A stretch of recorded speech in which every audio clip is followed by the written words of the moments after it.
Alô, irmãos, a paz do Senhor, tudo bem com você do outro lado aí, comigo aqui? Graças a Deus, tudo está bem, maravilhosamente bem. Aí você hoje pode perguntar, pastor Demir, o que a gente vai, o que vamos comentar hoje no vídeo de hoje? Então vamos lá, para a gente começar, abra sua Bíblia se você tem Bíblia aí, no Evangelho de Jesus Cristo, segundo escreveu São João, no capítulo número 8. Diz assim a palavra do Senhor. Jesus respondeu: se eu me glorifico a mim mesmo, a minha glória não é nada. Quem me glorifica é meu Pai, por qual dizeis que é vosso Deus. E vós não conheceis, mas eu conheço. E se disser que não conheço, serei mentiroso como vós. Mas conheço e guardo a sua palavra. Abraão, vosso pai, exultou por ver o meu dia, e vendo-o, alegrou-se. Disseram, pois, os judeus: ainda não tem 50 anos e viste Abraão?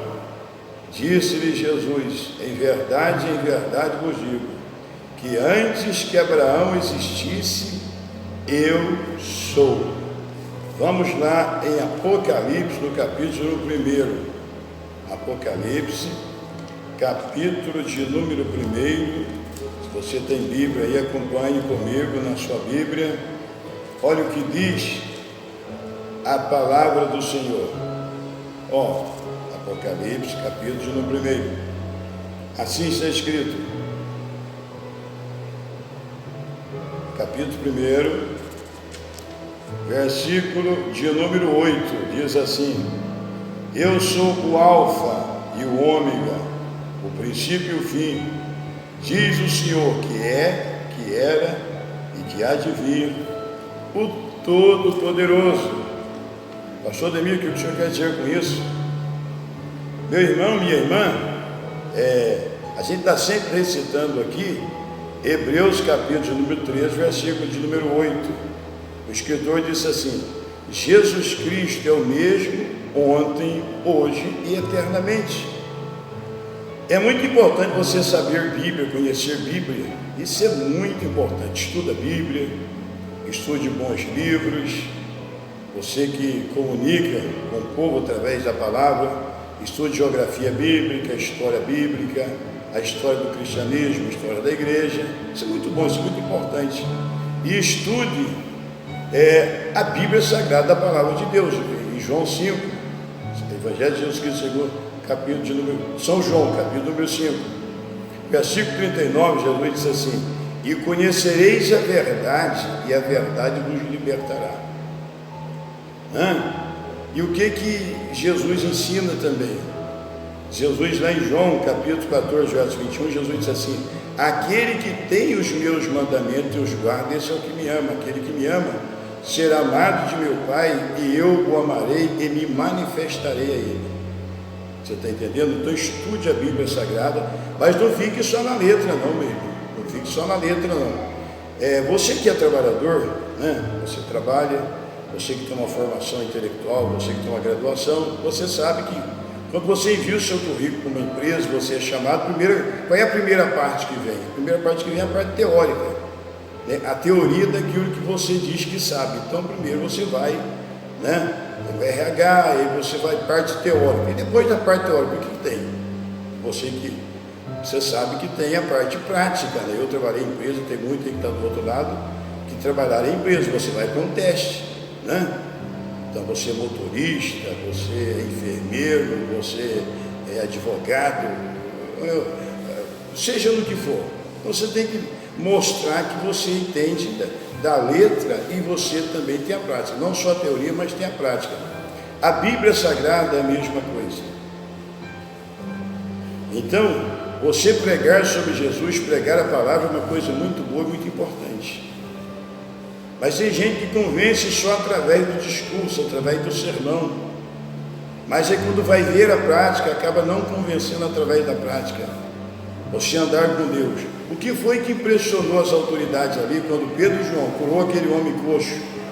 Eles iam juntos às 3 da tarde para a oração, está escrito assim. E aquele coxo estava ali, todo mundo conhecia, estendeu a mão, era acostumado a pedir. Naquele dia, às 3 da tarde, os dois sobem junto ao templo. E quando ele estendeu a mão, você já deu para pedindo esmola, esperando receber alguma coisa, o Pedro disse assim: olhe para nós, está no plural. De repente Pedro disse assim: eu não tenho ouro e nem prata, mas o que eu tenho, isso eu te dou, em nome de Jesus Cristo Nazareno, levante e anda. E estendeu a mão para aquele coxo e ele saltou, entrou saltando no templo. Aquilo deu um problemão danado, as autoridades vieram, você sabe que ele foi até preso. Mas aí não podiam fazer nada, porque viram ali o homem que fora curado, né? A prática, o resultado da palavra de Deus, né? O resultado da fé de Pedro estava ali, então não tinha como se opor. E quando ele estava perante as autoridades, você já leu ali Atos capítulo 3, Atos 4, não é? Falando com as autoridades, o que está escrito lá? E as autoridades lembraram-se que eles haviam estado com Jesus Cristo, porque eram homens indoutos, né? Eram homens indoutos, e não tinham letras, mas haviam estado com Jesus, e as autoridades admiraram a sabedoria com que Pedro e João falavam. Mas eles falaram depois de ter praticado o que Jesus falou. Eles estavam cheios de poder, né? E o que Jesus falou? E lá em Lucas capítulo 10, verso 19: eu vos dou o poder para pisar de serpente e escorpião, e toda obra do mal, e nada vos fará dano. Então o poder, né? Até o doutor Ciro Malafaia, numa das suas pregações, ele fala sobre isso. É uma capacidade sobrenatural que Deus te dá para produzir resultado. Isso é poder, né? Então não fique só na letra, meu irmão. Continue amando, servindo a Jesus, e seja prático, porque Jesus é o mesmo. Hoje a gente está vendo muita teoria, que não é errado. Não é errado isso, mas o que é? Você já leu sobre Filipe. Filipe desceu para Samaria, tem Atos capítulo número 8. As multidões prestavam atenção ao que Filipe dizia, porque ouviam e viam os sinais que ele fazia. Então as pessoas hoje, elas estão ouvindo muito, mas estão vendo pouco, né? Estão vendo pouco. Não é ver falso milagre aí não, viu, irmão? Os milagres que Jesus fez, o cego via, agora até cego estava vendo. O coxo, chegava coxo lá, e todo mundo conhecia, de repente estava perfeito. Você está entendendo? Você viu lá sobre o paralítico que chegou carregado por 4 amigos, e Jesus, vendo a fé dele, você já leu lá disso: o paralítico perdoado sobre os seus pecados, uma murmuração. Jesus disse assim: para que saibais que o Filho do Homem tem poder na terra, não só para perdoar o pecado, disse ao paralítico: levanta, pega a sua cama e vai para casa.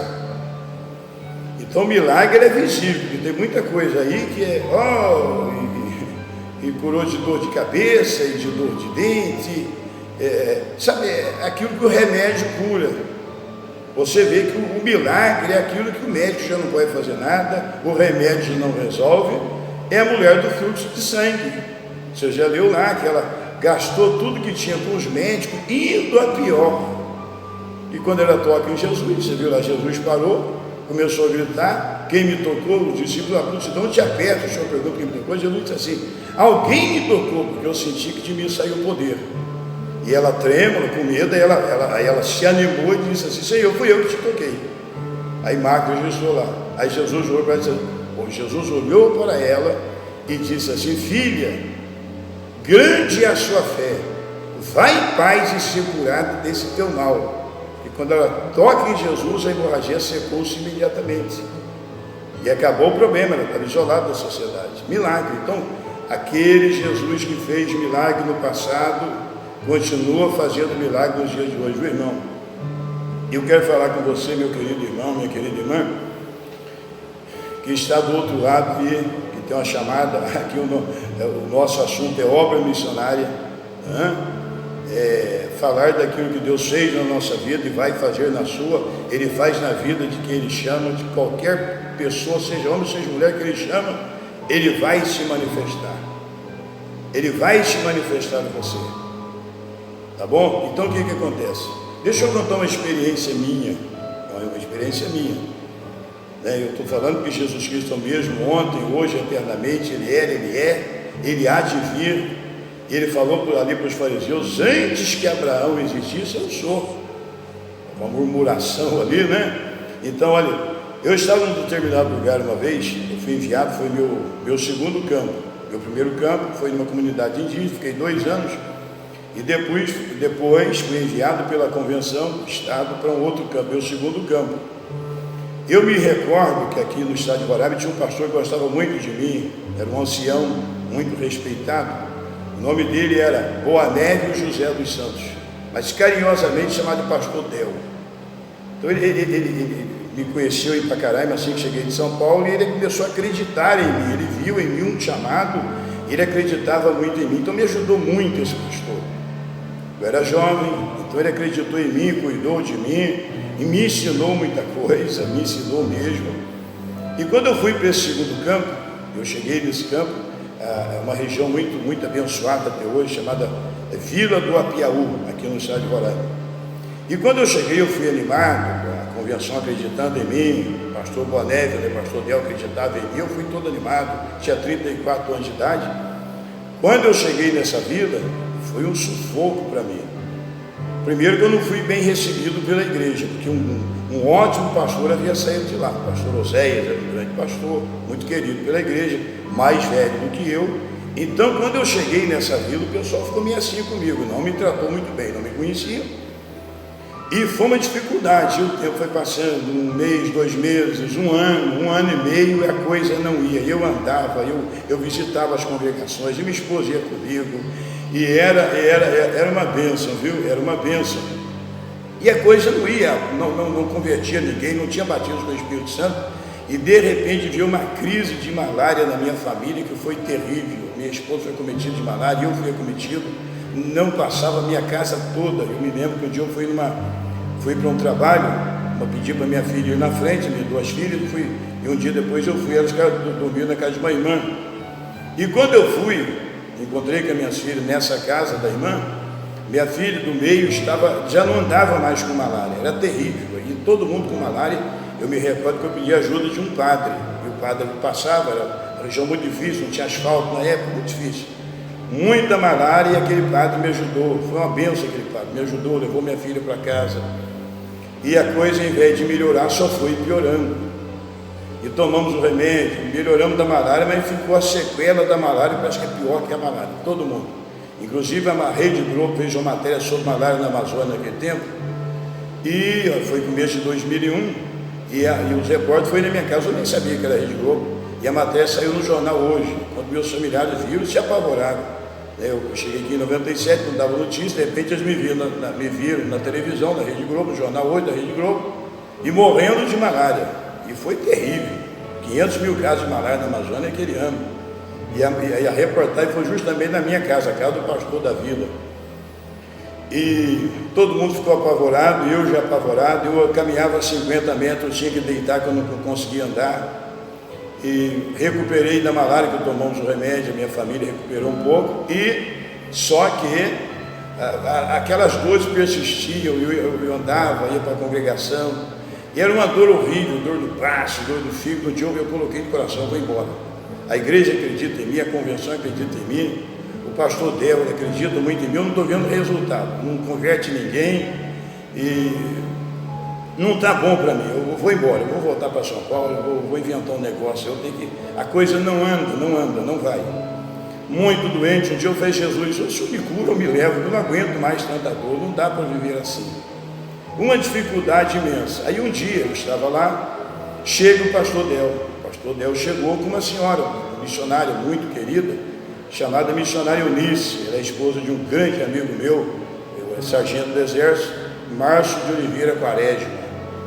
E é que eu não conhecia aquela missionária, ela chegou com o pastor Del, era um sábado, no outro dia de escola bíblica dominical, e eu estava ali muito preocupado e já pensando em ir embora, porque eu falei, não, Deus não está comigo, não é possível.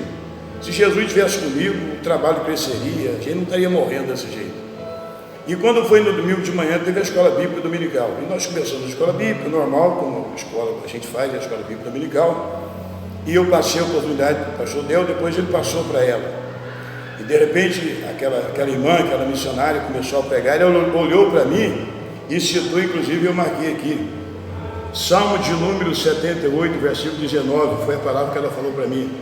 Está escrito assim: e falaram contra Deus e disseram, poderá Deus porventura preparar-nos uma mesa no deserto? Ela leu esse salmo, missionária Eunice, e olhou e falou para mim: pastor Ademir. Aí ela contou tudo para mim: ó, o senhor disse assim, o senhor falou assim, o senhor falou assim. Eu estava em tal lugar e Deus mostrou o senhor para mim: o senhor está triste, o senhor está pensando em ir embora. Só que aí ela leu o salmo e perguntou para mim: pastor Ademir, porventura pode Deus preparar uma mesa no deserto? Eu não dei resposta, olhei para ela, e ela disse para mim imediatamente: olha, como prova de que Jesus chamou o senhor para esse lugar, o seu ministério muda agora. Quando ela falou assim, Jesus batizou 10 jovens com o Espírito Santo na mesma hora. 10 jovens foram batizados com o Espírito Santo. Dias depois, Jesus me curou da malária, curou minha esposa, curou minhas filhas, e começamos a ver as pessoas se convertendo, e gente convertendo, e a partir daquele dia eu batizei 42 pessoas nas águas ali na Vila do Piauí.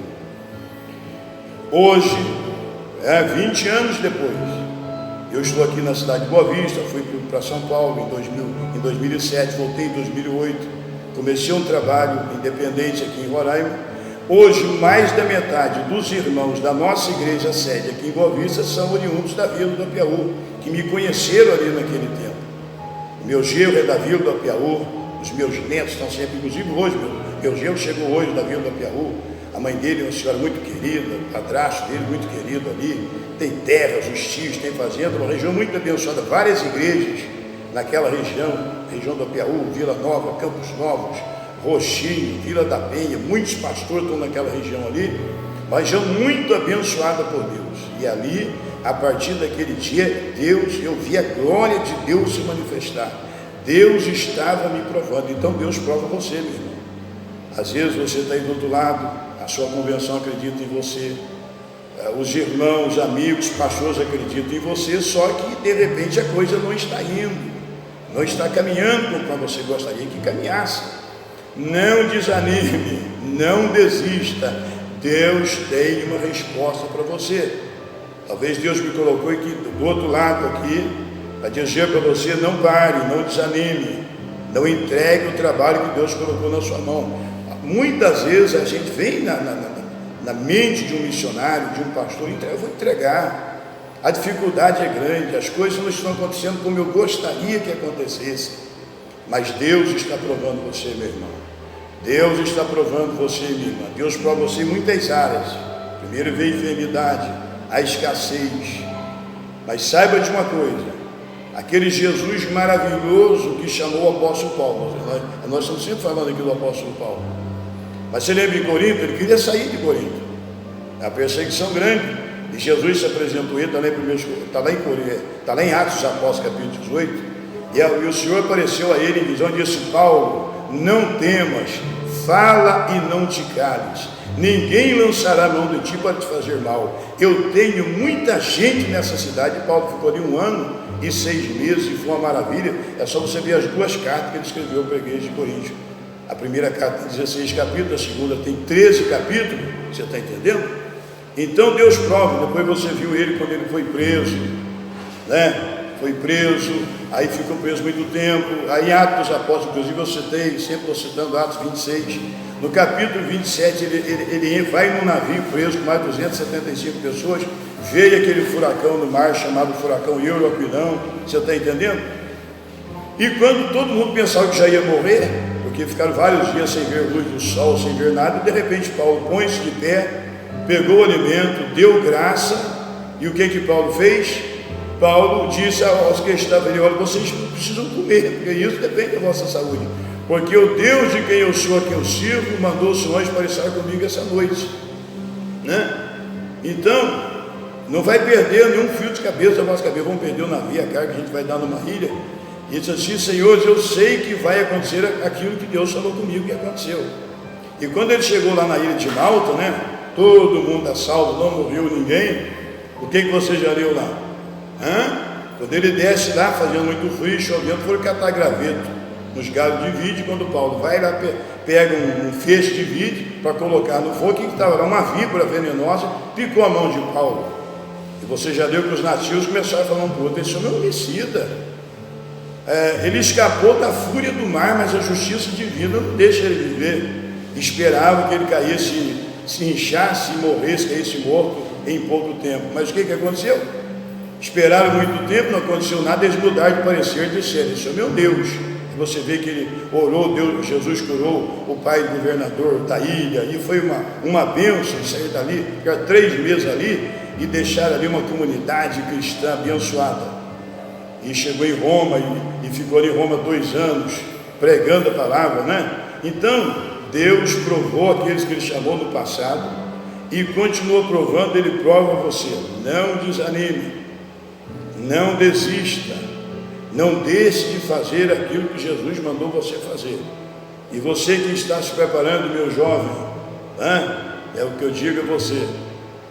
Uma geração vem, uma outra geração vai. E às vezes a gente está vendo uma crise no Brasil. Está vendo a crise do petróleo? O preço que está o petróleo? Eu me lembro da crise dos anos 70. O Brasil estava numa beleza, de repente uma crise. A crise começou com uma crise do petróleo. E o Brasil entrou numa recessão, depois numa depressão nos anos 80. Mas aquilo ali levou o povo a clamar, a orar, e ver o avivamento dos anos 80. Eu vivi o avivamento dos anos 80, depois veio uma crise de novo no final dos anos 80, você lembra? Com a eleição de Fernando Collor de Mello, 1990, e todo mundo sonhando, esse é o salvador da pátria, aquela festa. E o que veio, mudou a moeda da noite para o dia, quem era rico ficou pobre, e uma crise avassaladora tomou conta do Brasil. Quem era trabalhador na época, eu trabalhava na GM do Brasil naquele tempo, ficamos 2 meses sem produzir um único carro na fábrica São José dos Campos. E o que aconteceu? Mas naquele tempo veio um grande avivamento no Brasil, chamado de a década da colheita, né?